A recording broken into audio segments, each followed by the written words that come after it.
Black billionaire spots. Little girl with his birthmark. What he learns shocks him. Avery Monroe didn't knock. She didn't need to. She had a key, a timeline, and what she thought was a future.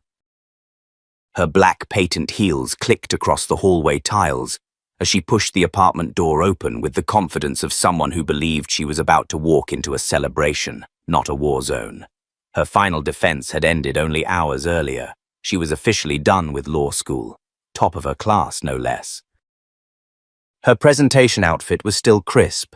A white blouse tucked into a black pencil skirt, blazer slung over one arm, and a manila folder containing her thesis in the other. She hadn't even gone home to change. Her heart had been too full, her mind too focused on one thing, surprising Jared with the news. Inside, the apartment was dim. Curtains pulled. The soft glow of string lights blinked above the living room window. Romantic, out of place, wrong. Avery stepped forward. Her heels stopped, her world tilted. On the couch, Jared sat shirtless, and nestled beside him, wrapped in nothing but one of his t-shirts, was Tessa, her best friend. Her maid of honor. A half-empty bottle of red wine sat like a witness on the coffee table. Jared's hand rested lazily on Tessa's thigh. Their heads turned in slow-motion horror. Tessa flinched upright. Jared's eyes widened. "You didn't tell me she was coming," Tessa said, as if that explained everything. Avery didn't scream. She didn't cry. Her fingers tightened around the folder in her hand. Her voice, when it came, was calm and sharp. "I was coming to tell you I passed," she said. "Graduated. Today. I was going to bring you suya, a cold malt, and a list of wedding venues." No one spoke. "You knew how hard I worked for this?" she continued. "While I was spending sleepless nights prepping case briefs, you were here, celebrating with her?" "Avery, wait," Jared began, standing up. "Don't," she said. "Don't insult me with an explanation you haven't even rehearsed." Tessa clutched the hem of the shirt like it could hide her shame. "It wasn't planned," she whispered. Avery let out a bitter laugh. "But you didn't stop it either, did you?" Jared stepped forward, reaching for her. Avery stepped back. "You two deserve each other," she said. And then she walked out, still gripping her thesis folder like it might be the only thing keeping her upright. By 10:13 p.m., Avery was sitting alone in the back corner of a downtown lounge called Ember Ash. She had never gone drinking alone before. But that night, with her heart ripped open and her future ripped out from under her, she couldn't go home. Not yet. Not to the apartment where her name was still on the lease. Not to the wedding group chat that was still blowing up with dress ideas. She sipped from the glass in front of her, barely tasting the wine. Her hands were still trembling when a voice cut through the low hum of jazz and conversation. "Mind if I sit?" She looked up to find a man in a charcoal jacket and navy turtleneck, tall, clean-shaven. His eyes kind but cautious, like he didn't want to startle her. "I don't know you," she said. "No." "But you look like someone who doesn't want to be alone with her thoughts tonight." Avery studied him. There was no flirtation in his tone, just honesty. She gestured slightly toward the empty seat. "I don't even know why I came here." "Heartbreak has no GPS," he said as he sat. She raised an eyebrow. "That's supposed to be wisdom?" He smiled. "Just lived experience." She exhaled slowly. "You ever walk into a room and realize your entire life has been a lie?" "I walked into a courtroom once thinking I could win a case just because I was right." "That felt pretty close." She blinked. "Lawyer." "Something like that. Name's Nate." "Nathaniel King." She didn't offer her name, just nodded once. They sat in silence for a moment. Then he motioned to the bartender for another drink. "Wine?" "Red, but sweet. I don't need more fire. I need distraction, he ordered. When it arrived, he slid the glass gently in front of her. Not every day has to be about burning things down, he said. Sometimes you just need to breathe. She took a long sip, then another. I saved myself for marriage, she said out of nowhere. Waited for the man I thought I'd spend forever with, and now I feel stupid. You're not, he said. No? Then why does it feel like my entire identity just shattered because two people couldn't keep their hands off each other? Because trust is the last currency we trade in these days. They talked about everything. About nothing. About betrayal and loyalty and how dreams sometimes crash harder than reality. 1 hour turned into 2. She laughed. He listened. She cried quietly. He didn't judge. When the lounge closed, they stood outside on the sidewalk, the silence between them growing heavy. I don't want to remember tonight, she said. Then don't. I mean it. I want to erase it, all of it. Everything that led up to this moment. He looked at her. There was no invitation in his eyes. No assumption. I'll call you a cab, he offered. She shook her head. No. I want to go upstairs. He froze. Are you sure? She nodded. I don't know your last name. You don't know mine. That's perfect. Later, in the hotel room above the lounge, they didn't speak much. There were no declarations. No music. No passion play. Just two broken people lying side by side in a dim room, quietly surrendering to the ache of being human.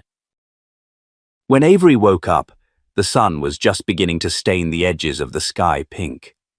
She got dressed in silence, scribbled nothing. Left nothing. She slipped out like a memory, and Nate never saw her again. But 3 months later, a pregnancy test would tell her that night wasn't over. And 5 years after that, a little girl with wild curls, too much sass, and a bent birthmark on her left shoulder would crash into a man in a law firm hallway and change everything. He'd ask her, "Who's your daddy?" And she'd answer, "I don't know. But Mommy says he must be rich because look at me." And that would be the beginning of the truth. A truth that was about to flip his world inside out. The box sat unopened at the foot of her bed. Avery stared at it like it might detonate. Inside were the remains of a life she no longer belonged to. A pair of champagne glasses etched with J.A. Forever. A calendar with circled wedding dates, and a ring box that now held nothing but silence. She hadn't thrown them away. Not yet. There was a strange power in preserving pain, like if she kept it close enough, it would eventually shrink. But nothing had shrunk. Not the pain, not the nausea, not the weeks of ignored texts from Jared, who tried calling twice before giving up entirely. Not even the whispers from neighbors at her parents' church, which followed her like smoke even after she'd left their house. It had been 6 days since she told her parents she was pregnant. 6 days since her mother had collapsed into prayer in the middle of the living room like a prophetess, weeping and asking God what demon had possessed her daughter. 6 days since her father packed her suitcase without a word and left it on the front porch with her name written on masking tape. She'd stood outside for an hour. No one came to the door. No one asked if she had eaten. No one said goodbye. By midnight, she was sitting on a worn couch in her Aunt Clara's living room. The old woman had answered the door wearing a bonnet, a mismatched housecoat, and one eyebrow raised like she already knew. "You pregnant?" Clara asked, arms folded. Avery didn't speak, just nodded once. "Well," Clara said, stepping aside. "Takes a whole lot of stupid to end up here, but takes a stronger woman to rise from it. Come in." And just like that, Avery was reborn. Not into a paradise, but into a slow, stubborn rebuild. Aunt Clara was an ex-labor organizer, a woman who once chained herself to the city hall gates for worker rights. Her living room was full of dusty books, framed newspaper clippings, and scented candles she never lit. She never pitied Avery, not once. But she did buy prenatal vitamins and a cheap but sturdy cot from the thrift store. "You're not broken," Clara said one morning as Avery sat in the kitchen, gagging over dry toast. "You're just cracked open. Now either you let the light in, or you let the dark swallow you whole. Choose." Avery chose light. Most days. By her second trimester, she had found part-time work as a paralegal for a neighborhood legal aid office. The pay was terrible, the cases heartbreaking, but the work kept her sane. She read motions in bed, built her baby registry during lunch breaks, and cried only in the shower. She refused to become a cliché, and then came the night she first felt the baby kick. She had just finished organizing case files when it happened, a tiny flutter low in her stomach, like a secret being whispered from the inside. She froze. Her hand pressed gently to the spot. There it was again. Stronger this time. Alive. Avery sat on the couch, tears running down her cheeks in absolute silence. She whispered, "Okay, it's us now. Just us." When Zoe Monroe was born, the nurses said she came out like a diva, full lungs, head full of hair, and a tiny fist already raised like a protest sign. Avery held her, stunned silent by the storm of love that crashed into her chest. And then she saw it, on Zoe's left shoulder. A small, curved birthmark, dark, crescent-shaped, shaped like a question mark that had bent just slightly out of line. The room spun for a second. Avery had seen that mark before. Once. Briefly, barely lit in the soft shadows of a hotel room. She hadn't even touched it that night. But she remembered. She remembered Nate. She still didn't know his full name. Just Nate. One night, one voice, one kindness she never expected. And now, this. Was it possible? She whispered to her daughter. "You're carrying more story than I know how to tell." Avery never searched for him. She didn't know how. There was no last name, no contact, no receipts. She had convinced herself he'd left the country the next morning, and maybe, just maybe, that was for the best. Zoe grew fast. By age 2, she was flipping through Avery's legal briefs and pretending to be a judge. By 3, she was correcting people's grammar and asking complex questions about justice. And by 4, she was walking through the world with her shoulders squared, like she'd been born to handle storms. But Avery noticed the way her eyes lingered on fathers at the park, the way she watched TV families with daddies like they were fairy tales. "Mommy, do I have a daddy?" "You do," Avery always answered. "He just doesn't know you yet."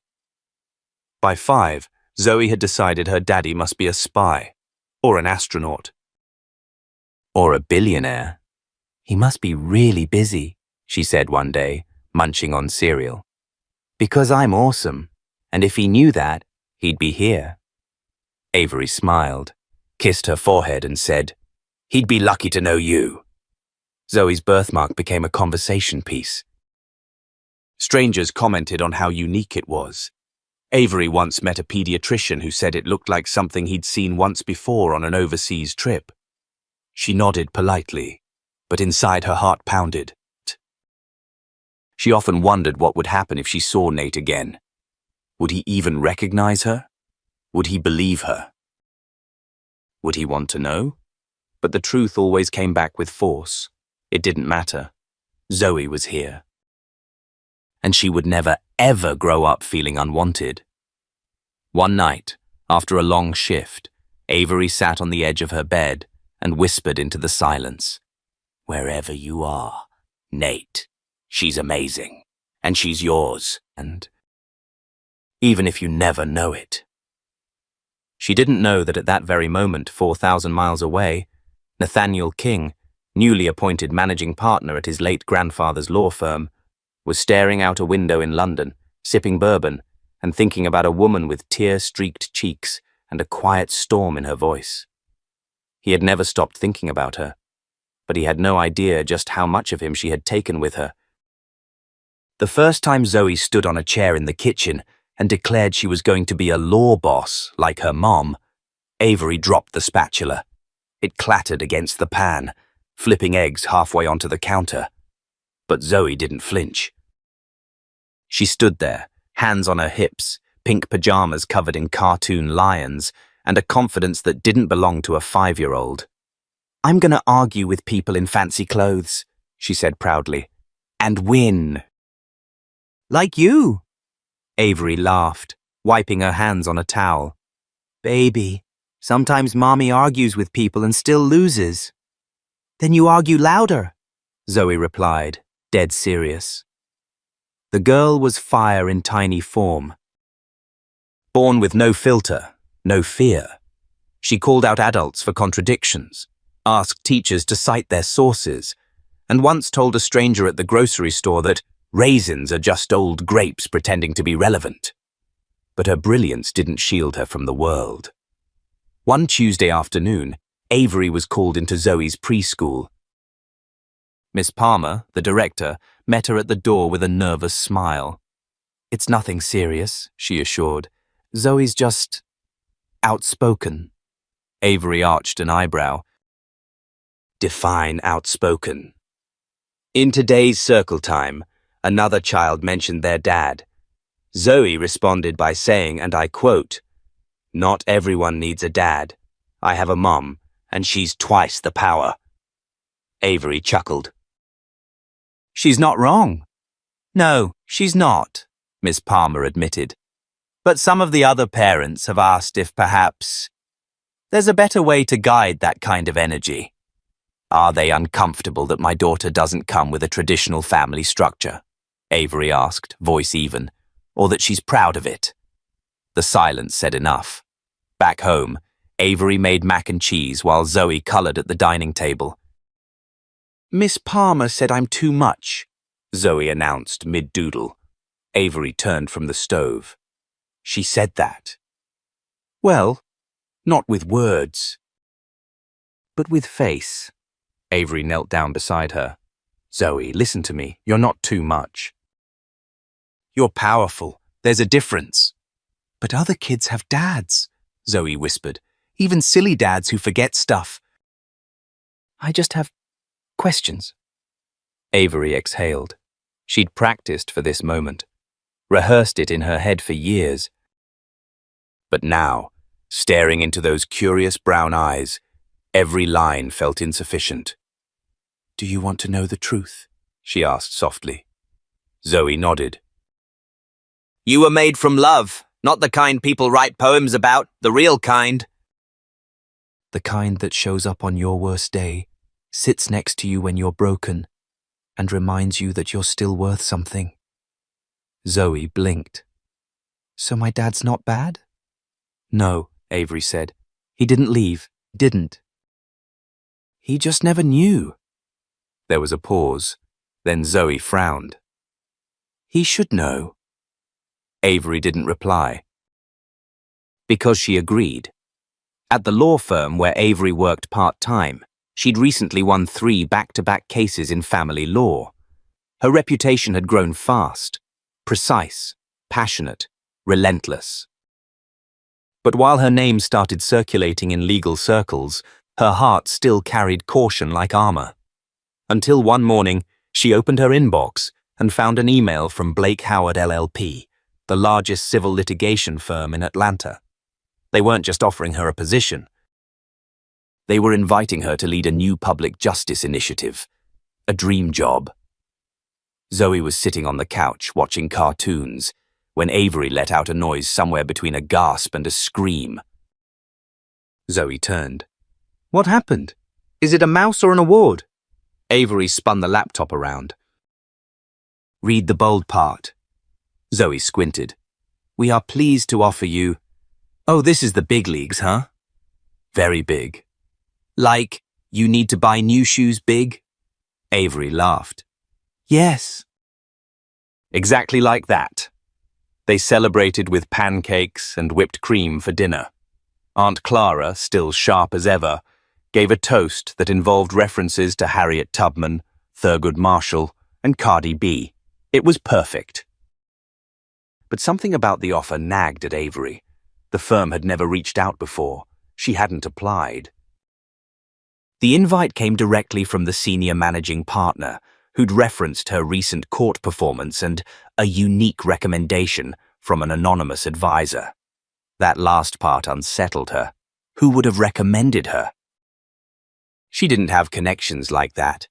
The following week, Avery walked into the shimmering glass building of Blake Howard, her heels echoing in the marble lobby, her nerves wrapped in silk confidence. She wore a navy blue suit and a quiet determination. The onboarding was smooth. Her office was bright, modern, corner view. But the list of internal partners on her team made her pause. Nathaniel King. The name hit her like a sharp inhale. Her fingers hovered over the nameplate in the welcome packet. Could it be? No, Nathan was a common name. And 5 years was a long time. Still, something lodged itself in her chest and wouldn't let go. That afternoon, after meetings, she picked up Zoe from daycare early and took her out for ice cream. They sat on a bench in the park, Zoe kicking her feet happily while licking a chocolate cone with rainbow sprinkles. I like this new job, Zoe said between bites. Everyone there smells like success, Avery chuckled. What does success smell like? Vanilla and pressure. Avery laughed louder than she had in days, but she couldn't shake the feeling that someone was circling back. That night, after Zoe fell asleep, Avery stared at her daughter's shoulder. The birthmark, still sharp, still shaped like a question. Still quietly screaming a truth neither of them had fully heard yet. And across town, in a sleek high-rise overlooking the Atlanta skyline, Nathaniel King read a quarterly briefing on a new hire joining his team. Avery Monroe. He paused, the name sparking something he couldn't place. But it was coming. All of it. The memory, the fire, the child. The truth. And nothing in his billion-dollar empire could prepare him for what was about to walk through his door.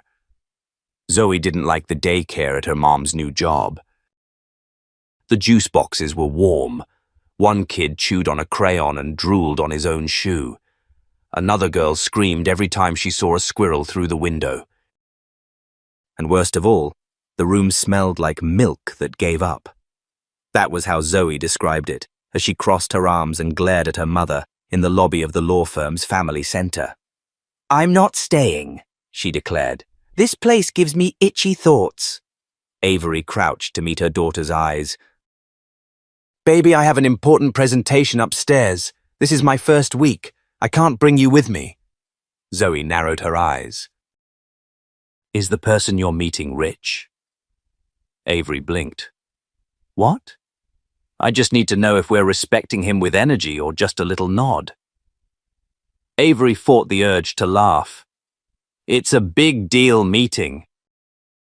So yes, full respect, Zoe huffed. Fine. But I want ice cream after, with gummy worms and double syrup. Deal. As Miss Chantel, the daycare supervisor, finally managed to lure Zoe into a beanbag chair with promises of coloring books and animal crackers, Avery escaped into the elevator, checking her reflection in the mirrored walls. She wore a black tailored suit and the weight of 10 years of resilience. On the 7th floor, she walked into the executive conference room where her new team was waiting. Legal strategists, senior partners, and at the head of the table, a man in a slate-grey suit flipping through a file. He didn't look up right away. His profile was sharp, thoughtful, familiar. Too familiar. Avery felt something in her stomach twist. Then he looked up. Their eyes met, and the room disappeared. Nathaniel King's breath caught in his throat. Her. The girl from the lounge. The one-night memory that had lingered like smoke in his mind for years. The one he had looked for in hotel records, in social media posts, in dreams. The girl whose name he never knew, until now. Avery Monroe, he said softly, as if tasting the name for the first time. She held his gaze, her spine straightened. Her mouth set. Nathan, she replied, voice neutral, unreadable. You two know each other? Asked Malcolm Reed, a smug partner sitting nearby. Nathan tore his eyes from Avery and forced a nod. Briefly. A long time ago. The meeting continued, but tension buzzed under every word. Avery delivered her litigation pitch with laser focus. Nathan asked sharp but fair questions. No one else noticed the energy war pulsing across the table. When it ended, people filtered out. Avery turned to leave. Avery, Nathan said quietly. She froze, then turned back slowly. He walked toward her, stopping just shy of arm's reach. His voice was low. You left. I did. You never said goodbye. I didn't owe you one. He nodded, lips tightening. You didn't. But I never stopped thinking about you. She didn't flinch. You didn't even know my name. That's what killed me. For a moment, silence hovered like glass between them. Then she said, There's more you don't know. Before he could ask what, Miss Chantel's voice burst into the room over the intercom. Sorry to interrupt. We've got a little situation in the daycare. Avery's eyes widened. Zoe. She brushed past Nathan and headed to the elevator. He hesitated, then followed. Downstairs, they found Zoe standing defiantly in the hallway, clutching a red balloon like a trophy. A line of crayon marks trailed behind her on the wall. She escaped, Miss Chantel explained breathlessly. Said she was following corporate energy. Avery crouched. Zoe, what did I say about hallway adventures? Zoe pointed at Nathan. He's the one I bumped into earlier. He walks like he owns the place. Nathan crouched too. We met already, didn't we? Zoe nodded. You're the CEO. You're rich. Nathan laughed. Something like that. Then Zoe's shirt slipped slightly off her shoulder as she fidgeted with the balloon string. And that's when he saw it. The birthmark. A dark, curved shape on her shoulder, exactly like his. Nathan's world stopped. His smile vanished. He stared, blinking. Once, twice, heart slamming against his ribs. Avery, he whispered. She had already seen the look in his eyes. She stood slowly. Zoe looked between them. What's happening? Nathan stood up, voice shaking. That mark. She has my birthmark. Avery nodded, jaw clenched. Nathan took a step back, hand to his mouth. Is she? Yes, Avery said quietly. She's yours. Zoe stared at them both. You're my daddy? She asked. Nathan didn't speak, couldn't. He dropped into a nearby chair. Zoe looked at her mom. You said he didn't know. He didn't, Avery said, kneeling. Until now. Nathan looked up, tears threatening. Why didn't you tell me? You left, Avery said, before I woke up. Before I even knew your last name, you vanished, and I had a choice, to chase a ghost or raise a child. Nathan covered his face. Zoe stepped forward, tiny arms folding across her chest. You don't look like a cartoon, she said thoughtfully. So that's good. Nathan laughed through a sob. Then she added, But if you disappear again, I will sue you. Avery snorted. Nathan looked at her, and in that look, everything shifted. This wasn't the end.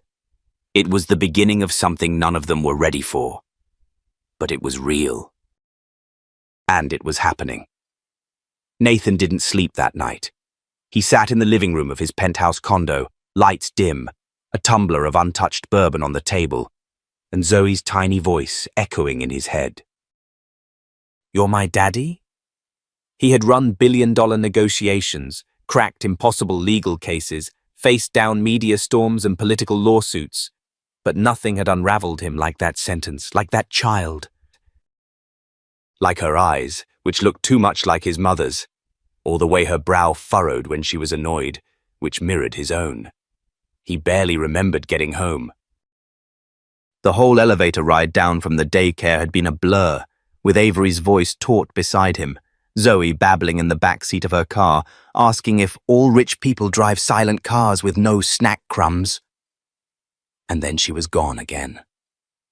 Avery had looked at him before closing the door and said, "We'll talk, but not with her in the room." Now, he was alone with the weight of 5 missing years. And a daughter. His daughter. The knock at the door came just after midnight. He opened it to find his assistant, Reggie, standing there in sweats and a confused scowl. "I know you said not to call unless it was a legal fire," Reggie said. "But the system flagged something weird. Malcolm Reed pulled your personnel file and Avery's twice in the last hour." Nathan's spine stiffened. "Did he leave a trace?" Reggie smirked. "He always leaves traces." "Man still uses password 123. Nathan exhaled, jaw tightening. "I need every copy of what he accessed. Tonight. You got it?" When Reggie left, Nathan pulled out his laptop and opened Avery's onboarding documents. Her application had no mention of Zoe. No emergency contact listed as a child. No photo. No hint. She had hidden her daughter completely from HR and from him, but now he understood why. The next morning, he arrived at the office early and waited outside Avery's glass-walled workspace. She was already inside, hunched over a legal brief, coffee in hand, hair pinned back like a shield. He knocked once. She didn't look up. "If it's about daycare escape protocols, I've already talked to Zoe." "It's not," he said. Her eyes met his. He stepped in, closed the door, and leaned against it like it was the only thing keeping him upright. "Why didn't you find me?" "I didn't have your name," Avery replied calmly. "I was in the lounge for 2 more days. You didn't come looking either." "I tried," he said. "The hotel gave me nothing." "No name, no record. You disappeared like a ghost." "I had to," she said, voice soft. "I didn't know I was pregnant until 6 weeks later. By the time I decided to keep her, it felt too late. I didn't even know if you were real or just a moment." Nathan sat across from her. "She's not a moment." "No," Avery said. "She's my life. I want to be part of it." Silence filled the room. Avery studied him, her expression unreadable. "This isn't just about showing up and taking credit," she said. "Being her father isn't a title, it's a practice." "She's brilliant and blunt, and needs consistency like oxygen. You don't get to waltz in and be the hero now." "I don't want to be the hero," he said. "I just want to be there. Prove it." Their eyes locked.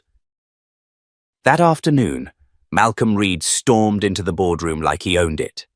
His tie was crooked, his eyes sharp.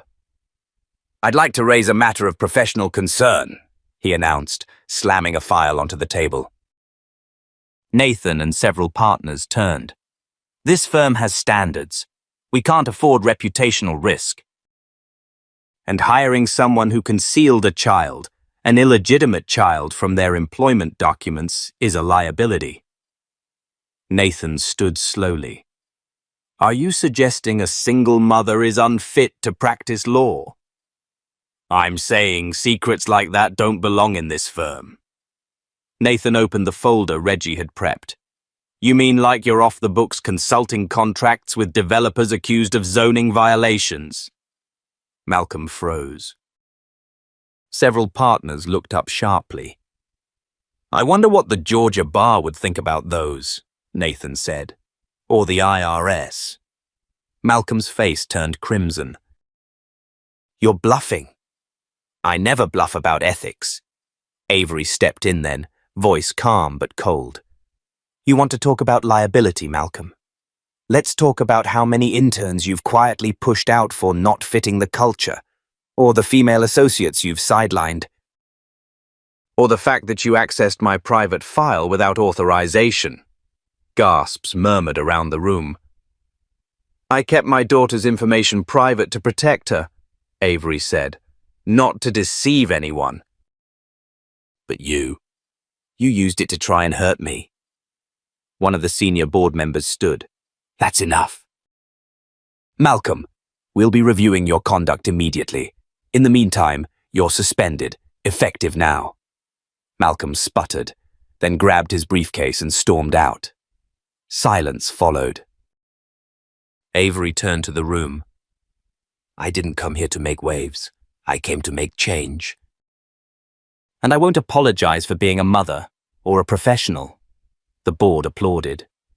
Nathan looked at her with something just shy of awe. Later that night, in a quiet park with Zoe running ahead to chase pigeons, he sat beside Avery on a bench. You were incredible, he said. I've had practice, she replied. Nathan looked at Zoe. She's perfect, Avery smiled. Yeah, she really is. Then Zoe turned, arms wide, and yelled, Come on, slowpokes. You're missing the sky! And just like that, the impossible triangle between past, present, and future began to bend. Not break, just bend. Enough to let something new grow. The fallout from Malcolm's takedown spread through the firm like a controlled fire, intense, swift, but strangely satisfying. Within 24 hours, his office was boxed up, his access revoked, and his name scrubbed from the leadership roster. A few whispered that Nathan had moved too fast, too decisively, but no one dared say it aloud. Avery, on the other hand, had never felt so seen and so exposed.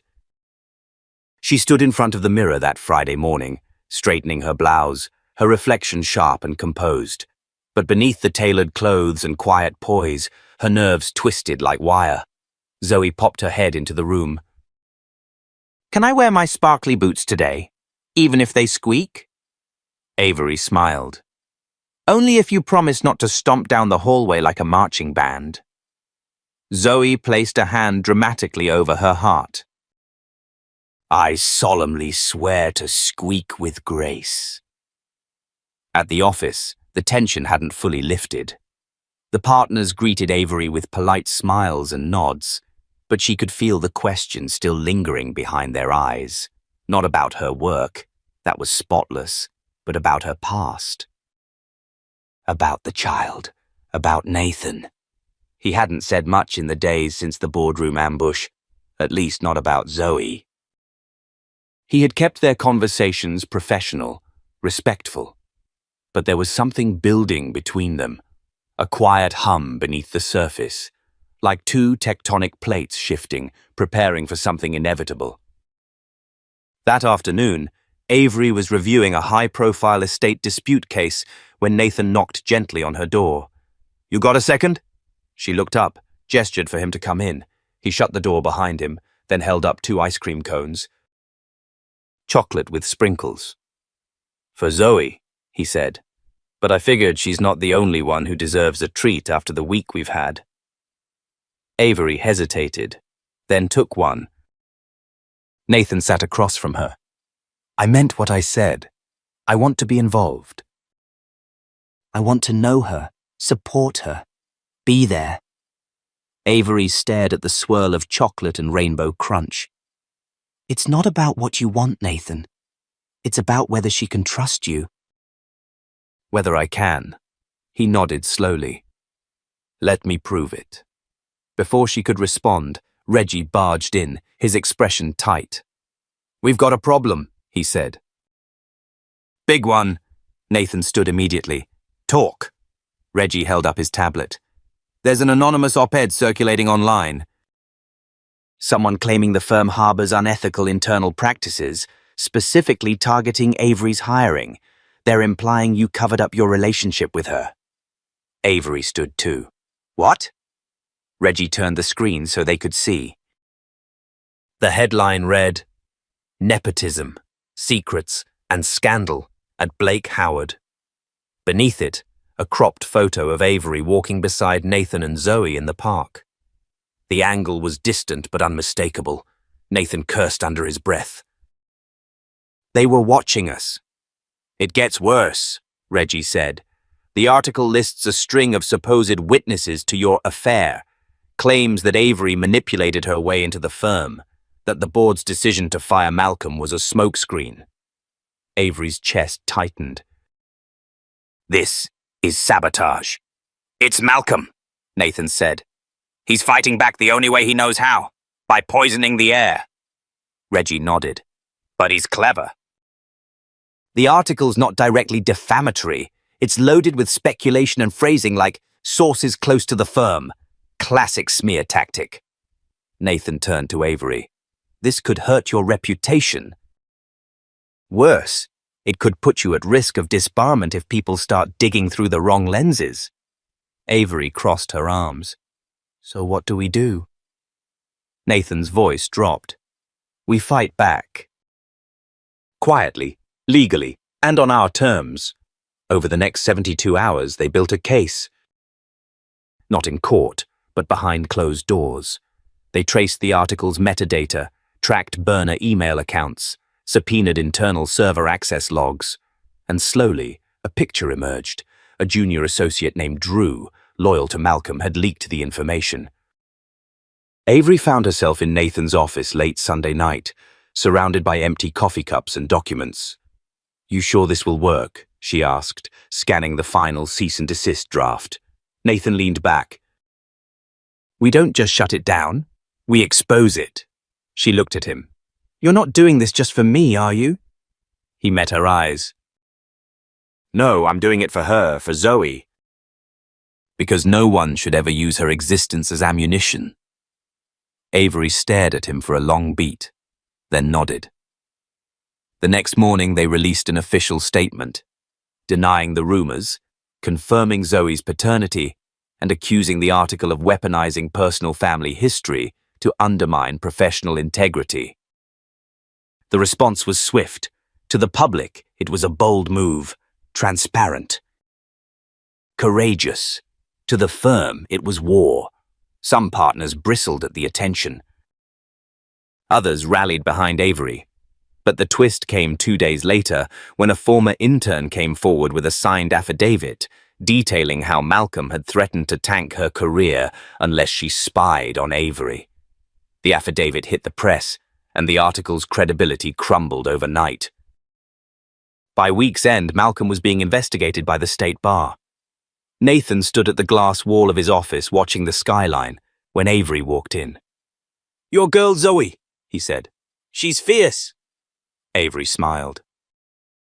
"She gets it honest." He turned to her. "There's still a lot to unpack between us. But for what it's worth, I'm proud of how you handled this." Avery nodded. "You know what Zoe said this morning?" "What?" "She said, 'Tell that man if he's serious about being my dad, he needs to show up to career day.'" Nathan laughed. "That's her version of a challenge." "No," Avery said. "That's her version of hope." And for the first time, Nathan realized he wasn't just trying to make up for lost time. He was building something entirely new, something worth protecting, something worth staying for. The conference room was packed. Morning light spilled through the high windows of the Blake Howard executive suite, but no one was admiring the view. The air was electric, the kind of stillness that precedes either a breakthrough or a breakdown. Avery stood at the far end of the table, her legal pads stacked with notes, her posture flawless. She wasn't just ready, She was sharpened. Nathan sat beside her, calm on the outside, but burning beneath the surface. Across the table was the board, half of them loyal, half of them uncertain, and at the center sat Elijah Brand, the firm's senior founding partner and patriarchal figure, his expression unreadable, his silence deliberate. "We've reviewed the latest developments," Elijah began, his voice deep and deliberate, "including the statement released on behalf of Ms. Monroe and Mr. King, as well as the affidavit submitted by the former intern. These are serious matters." Avery nodded. "And every word was chosen with care. We chose transparency because this firm claims to value it." Elijah glanced at the head of HR. "There are concerns." "About judgment, about the optics." "Optics," Avery repeated. "You mean the fact that I'm a mother, or that Nathan is her father?" "Both." Nathan sat up straighter. "Are we really pretending this is about professionalism? Because if this were a male associate hiding a child, no one would bat an eye." Elijah leaned back. "Nathan, your personal involvement, your emotional ties, may be compromising your objectivity." "I know exactly what this is," Avery cut in. "It's about discomfort. Discomfort that a woman like me walks into this building with a resume stronger than most men here. A child she didn't hide out of shame but out of safety. And now, because I refuse to play by the silence game, I'm being labeled as a risk." Elijah didn't reply immediately, but Avery knew this was the moment the knives would come out. And they did. Victor Langston, one of Malcolm's allies on the board, slid a folder across the table. "There are inconsistencies in Ms. Monroe's application, omissions that could be viewed as misrepresentation." Avery didn't even flinch. "I disclosed everything relevant to my role, my work history, my legal standing, my credentials." "You left out the child," he said, tapping the file. "I left out the personal because this is a professional environment," Avery replied. "Unless you're asking every male attorney in this firm to list the number of children they've fathered." That drew a murmur from the room. Nathan leaned forward. "Let's stop dancing around it. You're not here to audit policy. You're here to penalize a woman for making you uncomfortable." Victor sneered. "And you, Nathan? How do you reconcile pushing for her hiring without disclosing the truth to the board?" "I didn't know," he said. "Until a week ago. And the moment I did, I disclosed it." "Too little, too late." Avery's voice cut through. "You want to remove me? Do it. But know that you're not just removing a capable attorney. You're sending a message to every brilliant, overqualified woman who thinks maybe, just maybe, she has a place here." Silence. Then Elijah spoke, slow and heavy. "Enough." All heads turned to him. He looked at Avery, then at Nathan. This firm was built by people who risked reputation to stand for something bigger than themselves. And yes, we have standards. But we also have vision. He turned to the board. "I will not remove Ms. Monroe, nor will I entertain further disciplinary talk unless new evidence emerges." Victor opened his mouth to object, but Elijah raised a hand. "We will revise internal policy to reflect clearer expectations on personal disclosures, but that does not include retroactive punishment." The room shifted. Avery felt something loosen in her chest, something she hadn't even realized was locked tight. After the meeting, as partners filed out, Victor stormed out without looking back. Elijah approached Avery quietly. "You're sharp," he said. "Dangerous in the best way. Just be careful. There are men in this industry who don't lose easily." Avery met his eyes. "Neither do I." Later that day, Nathan knocked softly on her office door. "You all right?" She looked up, exhaled slowly. "I don't know. Relief feels weird." Nathan stepped in, closed the door. "I was proud of you." You didn't need to back me up the way you did. Yes, I did, he said. Not because of Zoe, because of you. Avery studied him. I spent 5 years building a life without you. Do you know what that does to a person? I've spent 5 years trying to forget someone I didn't even know the name of, he replied. And it didn't work. You were everywhere, even when you weren't. They stood in silence. Then Nathan said, Zoe's school has a field day next Friday. She asked if I'd come. She told me, Avery said, a small smile tugging at her mouth. She said if you don't show up, she'll tell everyone her dad's a hologram. Nathan laughed softly. I'll be there, as real as it gets. As he turned to leave, she called after him. Nathan. He turned back. She's never had a man show up for her like that. Don't be the first and the last. He nodded. I won't. That night, Avery sat on the couch while Zoe colored a picture of her family, stick figures with exaggerated features, labeled in crayon. Why is my head so big? Avery asked. Because you're smart, Zoe said. And Daddy's? He's new. So I'm still figuring out what shape he is. Avery laughed. Then Zoe looked up, suddenly serious. Mommy, is this what family feels like? Avery wrapped her arms around her. It's what ours feels like. And in that moment, surrounded by crayons and uncertainty, the chaos made sense. Because truth, no matter how delayed, always finds its way home. The sun was already high over the Atlanta skyline when Zoe burst through the kitchen in a blur of glitter sneakers and bouncing curls. Is he coming? She demanded. Avery looked up from her coffee, barely dodging the neon backpack Zoe was swinging over her shoulder. Good morning to you too. Mom.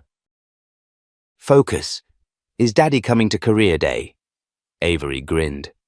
He said he wouldn't miss it. Zoe narrowed her eyes, skeptical. He better not. I already told Miss Blake he's a lawyer boss who makes rich people cry.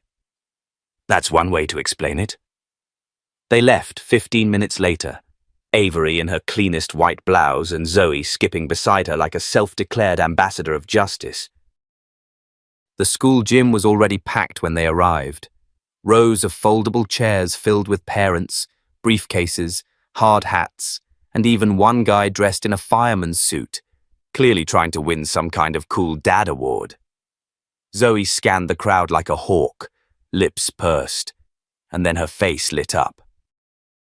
Nathan stood in the back corner, dressed in a navy blazer, a subtle tie, and holding a paper folder labeled Zoe's Dad in rainbow markers. He smiled the moment he saw her. Zoe took off running. He crouched just in time to catch her in a full tackle hug. You came, she beamed. I told you I would. She leaned back, studying him. You look lawyery, but not too boring. That's good. Avery stood a few feet away, watching the moment, her chest swelling with something that felt like peace. When it was Nathan's turn to present, he stood beside Zoe at the podium and spoke with warmth and ease. I'm Nathan King, he said, nodding to the room. And I'm a corporate attorney, which means I help people solve very big problems without anyone going to jail. Hopefully. The crowd chuckled. But today, he continued, I'm not here as a lawyer. I'm here because of someone special. He turned to Zoe, who beamed up at him. This brilliant, unstoppable 5-year-old showed up in my life when I least expected it and reminded me what it means to fight for something real. He looked at Avery just for a moment. Being a parent isn't about biology or proximity. It's about showing up. And I intend to keep doing that for the rest of my life. The gym erupted in applause. Zoe curtsied dramatically. On the way home, she held both their hands like she'd done it 1,000 times before. That evening, as Avery prepped dinner, Zoe sat on the floor, coloring a picture of the three of them. Nathan stood in the doorway watching. She's amazing, he said. She always was, Avery replied. You just didn't know it. He stepped into the kitchen. I know it now. And I want more. She turned, raising an eyebrow. More? I want to be part of your life too, not just hers. There was a pause. Nathan, I'm not asking for a second chance at something we never started. I'm asking if we can start something now, something honest. Avery studied him. There was no pressure in his voice, no expectation, just truth. She stepped closer. I'm not looking for fairy tales. Neither am I, he said. I'm looking for a team. She smiled. We already are one. The next few months were a quiet kind of revolution. Nathan adjusted his schedule to attend school events, pick up art projects, and learn Zoe's favorite bedtime songs. Avery pushed for internal reforms at the firm, launching a mentorship program for young attorneys, especially single mothers and underrepresented women. Elijah retired, naming her the new head of the Public Justice Division. One afternoon, Zoe came home with a drawing, a courtroom with her standing in the center. I'm going to be a lawyer too, she said. Avery knelt beside her. Why? Zoe grinned. Because you fight for people. And I like to win. Avery kissed her cheek. That's my girl. In a world that often tried to shrink her, Avery had expanded. She had turned betrayal into purpose, uncertainty into impact, and a one-night moment into a legacy that would last far beyond courtroom walls. As the sun dipped below the Atlanta skyline that evening, Zoe leaned against Nathan's chest on the couch, her eyes fluttering shut. Daddy? She murmured sleepily. Yeah, baby. Promise you'll always come back. He held her tighter. I promise. And he meant it. Because some stories don't end in shock. They begin with it. And what we do with the truth we find. That's the real legacy. If this story moved you, don't forget to like the video, subscribe to our channel, and tell us in the comments. What would you do if a stranger turned out to be your family? Or better yet, your purpose? We'll see you in the next episode, because real stories, they never truly end. They evolve.